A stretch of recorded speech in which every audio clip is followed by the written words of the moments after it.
What's growing on, gardeners? It's Saturday, March 16th, and we are finally at the end of winter here on the southeastern coast of North Carolina. On today's video, we will be unlocking secrets to growing potatoes and maximizing our potato production. I'm going to share with you all of the tips and tricks that I've learned over the years for growing potatoes so you have the best potato harvest ever. If you're new to the channel, please subscribe and hit the bell to receive new video notifications, and check out our Amazon store and Spreadshop links in the video description for everything I use in my garden and awesome custom designed apparel and other gear. Your support is greatly appreciated. It often comes as a surprise to a lot of people, but potatoes are actually in the nightshade family. So they are closely related to tomatoes, peppers, eggplants, and tomatillos. And for that reason, they tend to be very vulnerable to pests and disease. So if you're not really all that confident and you're not sure how to grow potatoes, you can have a lot of problems if you don't do it right. However, once you get these things down pat, it suddenly becomes really easy. And because of this, I've been able to pretty much grow potatoes in my sleep here in North Carolina, where we have a lot of insect pests and diseases. So I want to help you be successful as well. Potato growing tip number one is to nail the timing when you plant your potatoes. Planting your potatoes at the proper time of year can be the linchpin between success and failure, and if you mistime things, you could have a lot more problems on your hands. Now, as I mentioned, potatoes are part of the nightshade family, so they are very sensitive to frost and freeze. Frost and freeze will kill the vegetation of potatoes. However, because we bury potatoes 6 inches underground when we plant them, we can start our potatoes 2 to 3 weeks before our last frost date of the season and get a huge jump start. And that's because it's going to take a while for the potatoes to begin rooting underground and then send vegetation up and break that soil. They're 6 inches deep, so it's going to take 3 to 4 weeks for them to do that. And that is why we can bury them safely underground where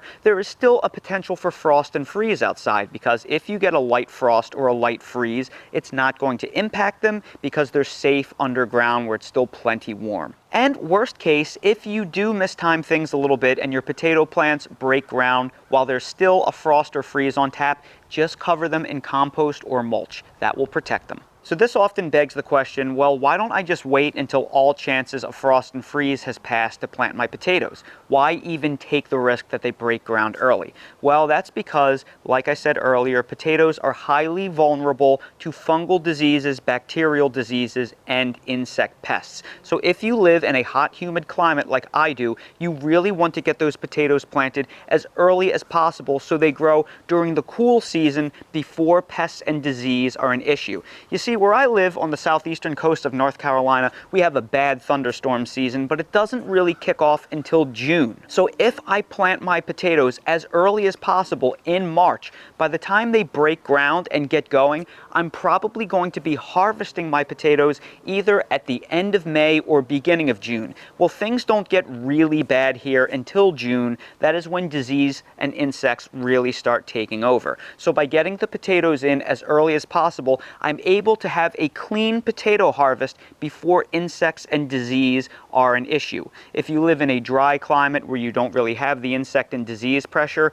maybe you can afford to wait. But if you do deal with potato, insects, and diseases, get them in the ground as early as possible so you can harvest them all before any of that is an issue. It has worked beautifully for me, and I have never once had to spray any of my potatoes for pests or disease despite my climactic troubles. Potato growing tip number 2 is to source high quality potatoes. Now, the way that you grow a potato is thusly. You take a potato, you wait for it to get old and begin sprouting, and then you simply bury it 6 inches underground, and then it will eventually root, and then it will send vegetation up through the surface, and that is your potato plant. It really is that simple. However, new gardeners that have never grown potatoes before are often tempted to go to a big box store and buy seed potatoes from the display that comes out in late winter, early spring. But there is a problem with those potatoes. They are outrageously expensive. They sell for as much as $1 per potato, and they are often low quality, the smallest, crummiest potatoes that you've ever seen. And if they've been sitting there for a while, they could have dried out on you and they could basically be worthless. So the best thing to do by far is just go to the grocery store and buy some potatoes and just plant those. But there is a bit of a catch. There's a bit of a controversy about what type of potatoes you should buy, conventional or organic. And some conventional potatoes may be sprayed with a chemical that prevents sprouting, or at least delays them, so they can keep the potatoes in storage for as long as possible and reduce costs. The truth is, once a potato sprouts, whether it is conventional or organic, it doesn't matter. You can plant it, but if you need potatoes right away because you need to get them in the ground ASAP, you should buy organic potatoes because they will more reliably sprout for you. So the best thing to do is to go to a grocery store and just buy a bag of potatoes, let them sit in a cool, dark corner of your pantry for about a month, and they will begin sprouting on you. Now, this bag of potatoes right here I bought from Trader Joe's. It's a 1.5 pound bag of mixed potatoes for a little over $3. So these were organic. They've been sitting on my counter for a few weeks now, and as you can see, they are all beginning to sprout. So this was a great deal for me. But I also have some conventional potatoes that are in my pantry that are beginning to develop these sprouts as well. I could plant them as well if I wanted to. But the point is, get yourself some high quality potatoes from the grocery store if you don't need to grow absolutely specific varieties. For me, a potato is a potato, so I grow whatever is amply available and inexpensive. Potato growing tip number 3 is whether you should be growing potatoes in ground or growing potatoes in containers. And on this topic, it's really whatever you prefer. Now, I will say this. Anytime you grow a vegetable or anything really in ground, you will have a higher ceiling of maximum production.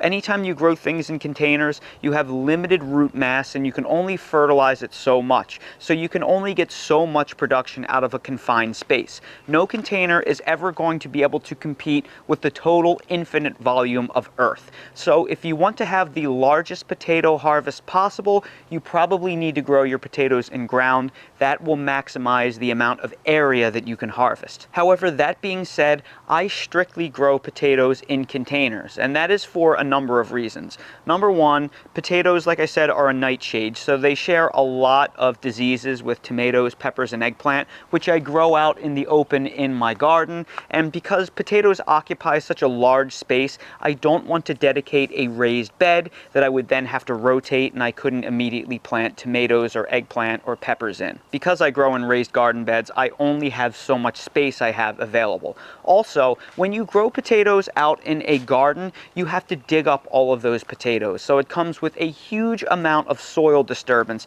and I really don't like digging up my raised garden beds. I try to do no-till as much as possible when it is feasible, so it's a lot easier for me to harvest my potatoes in containers because when they're ready, all I have to do is take the potatoes and I just dump them out. I flip the containers over on a tarp and I dig through them. And that also allows me to get 100% of the potatoes that I grew for harvest. When you dig the potatoes out from underground, you're always going to miss some of them, and then they may re-sprout and you'll have potatoes shooting all over the place for a couple seasons to come. So for me, I think growing potatoes in containers is a little bit more convenient and easier for the backyard gardener, but again, if you want to grow them in ground, you will have a larger potential for a larger harvest. So keep that in mind. It's really up to you. Growing potatoes, tip number 4 is how to properly fertilize your potatoes. Hear me and hear me clearly. Potatoes are extremely heavy feeders. You will need to give your potatoes ample amounts of fertilizer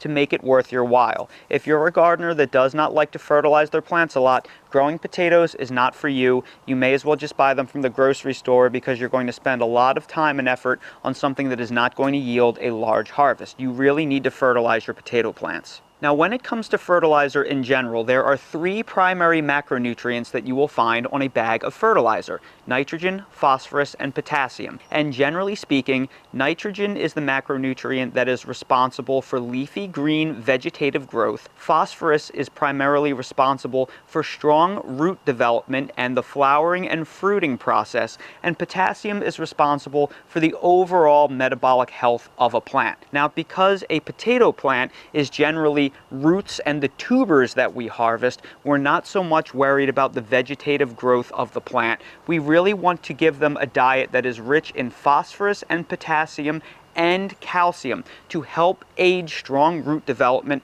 and really make for large tubers. So we are primarily going to rely on two different fertilizers to give us great potato production. And the first thing we're going to use is an organic all-purpose fertilizer, something around a 555 NPK. This is a 533 and this Espoma. That is close enough. That will be just fine. And then we are going to fortify that fertilizer with my secret weapon, bone meal. Bone meal is extremely high in phosphorus and calcium. So we're going to mix the two together, and all of that phosphorus and calcium is slowly going to break down over a long period of time and give our potatoes everything they need to develop great harvests. So now let's talk fertilizer frequency. Well, I'm going to amend the soil that I plant the potatoes in at the time of planting, which I will show you later.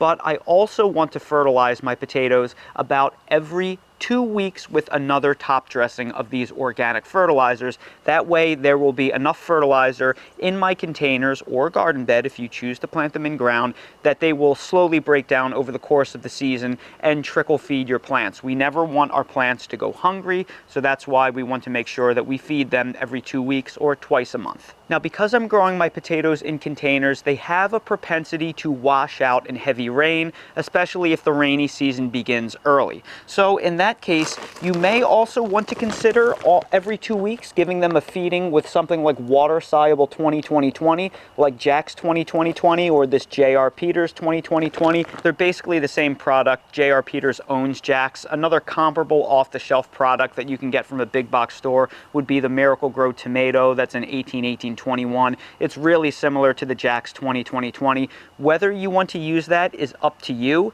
If you are growing your potatoes in ground where the soil doesn't wash out, it's possible that you can be 100% organic and have a great harvest. But I do find that occasionally boosting the plants with that water-soluble 20-20-20 does give you more food, especially when you grow in containers, because they have a propensity to wash out in heavy rains or if you over-irrigate them. So keep that in mind. What you decide to do is up to you.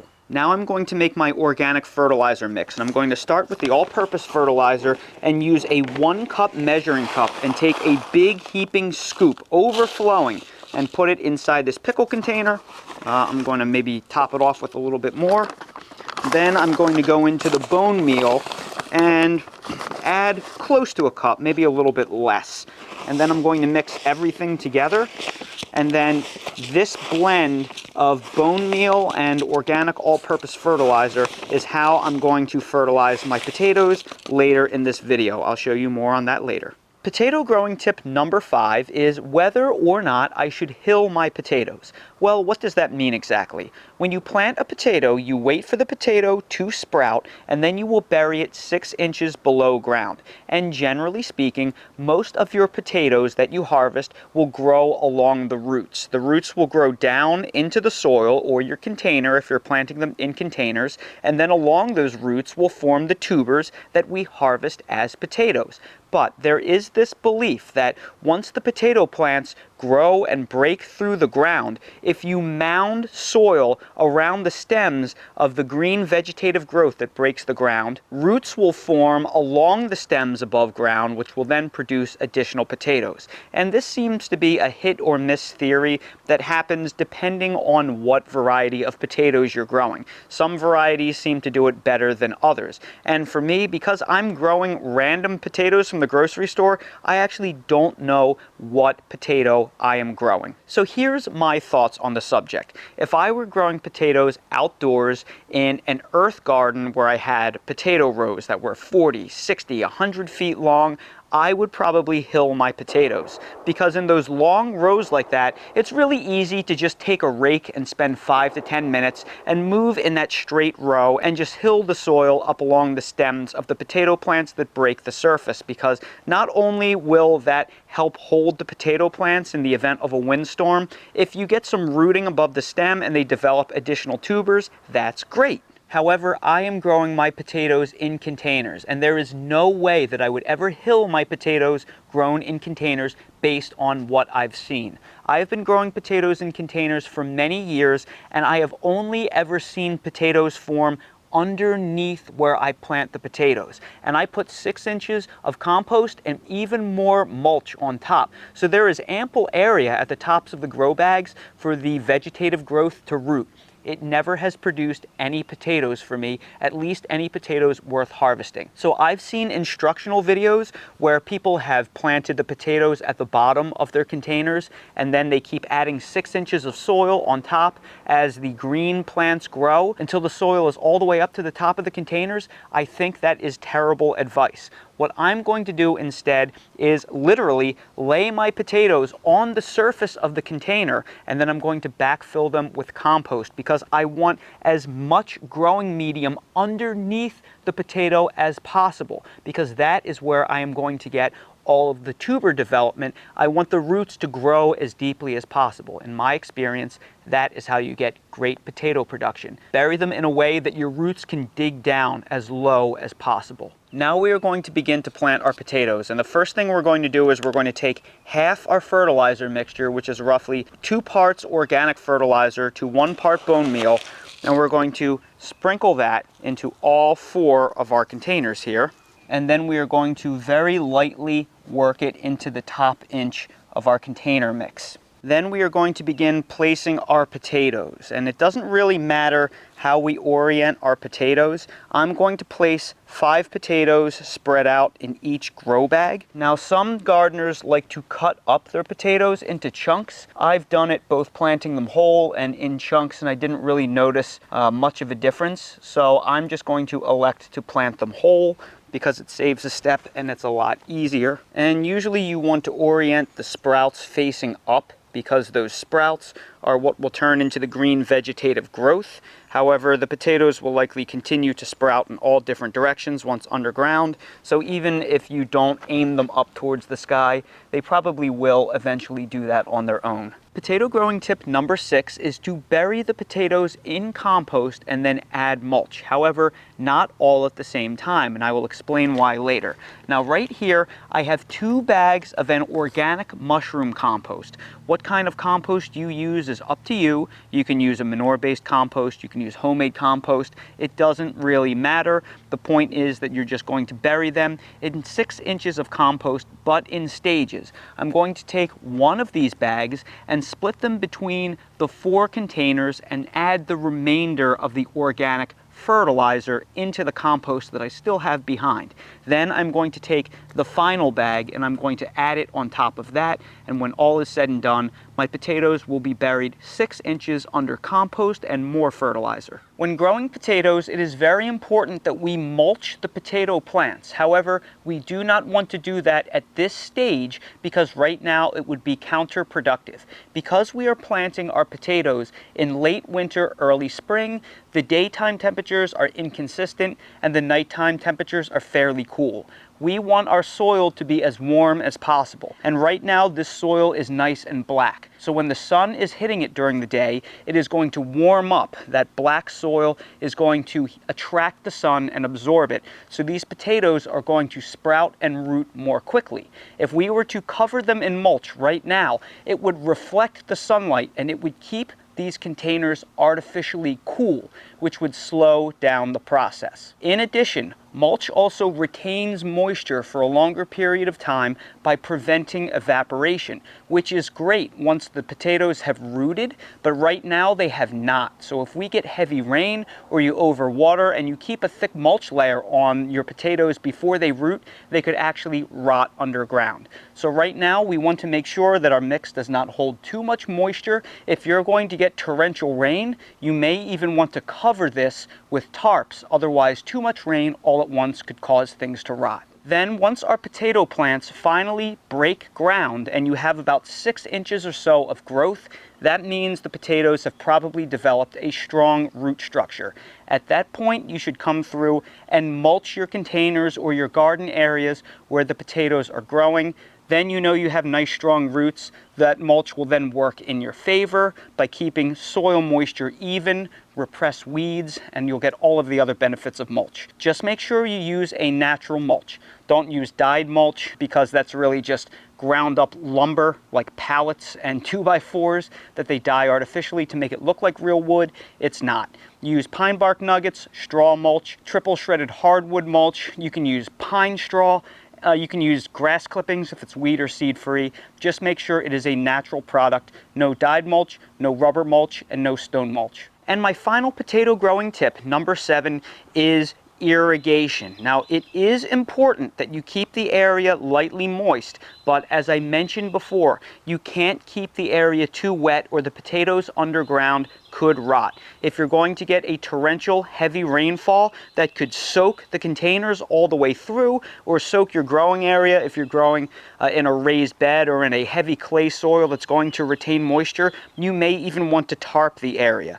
Now, to water these potatoes in, I'm going to use plain water. I am not going to use any kind of water-soluble fertilizers. Now, earlier in this video, I did mention that you can use a water-soluble fertilizer once every 2 weeks, but it would be completely lost on the potatoes at this point because they have not rooted and they are not growing. You'd be throwing your money away. Water-soluble fertilizers are immediately bioavailable, and right now nothing is growing. There are no roots growing in these bags. So if the potatoes are not rooted and they have not busted with vegetative growth through the soil yet, do not use any water-soluble fertilizers. It is okay to use the organic all-purpose fertilizer and the bone meal because they are not immediately bioavailable. They have to break down over time. So we are not wasting our money by applying the organics right now. They're not going to be ready for several weeks, maybe even a month until they break down.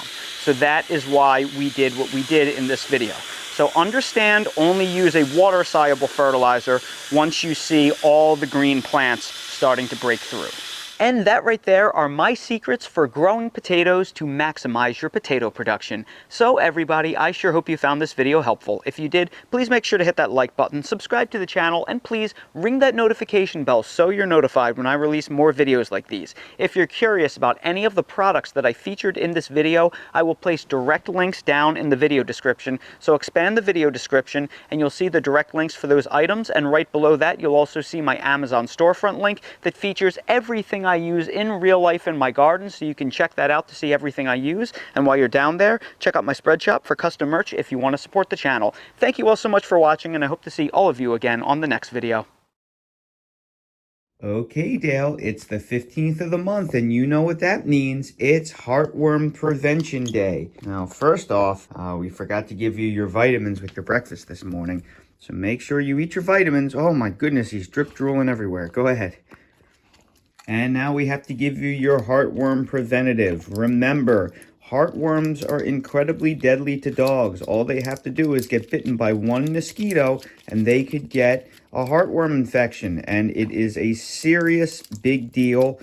When you get heartworms, it takes 6 months of treatment to recover, and your heart is so weak and fragile you can't walk your dogs, they can't play. It is torture. When we worked with the shelter, we used to lose dogs every single year to heartworms, and half of them that came in were heartworm positive. It was terrible. So simply by giving them a little heartworm preventative, you can make sure that they're nice and happy and healthy. And the warm season is coming. The mosquitoes are already starting.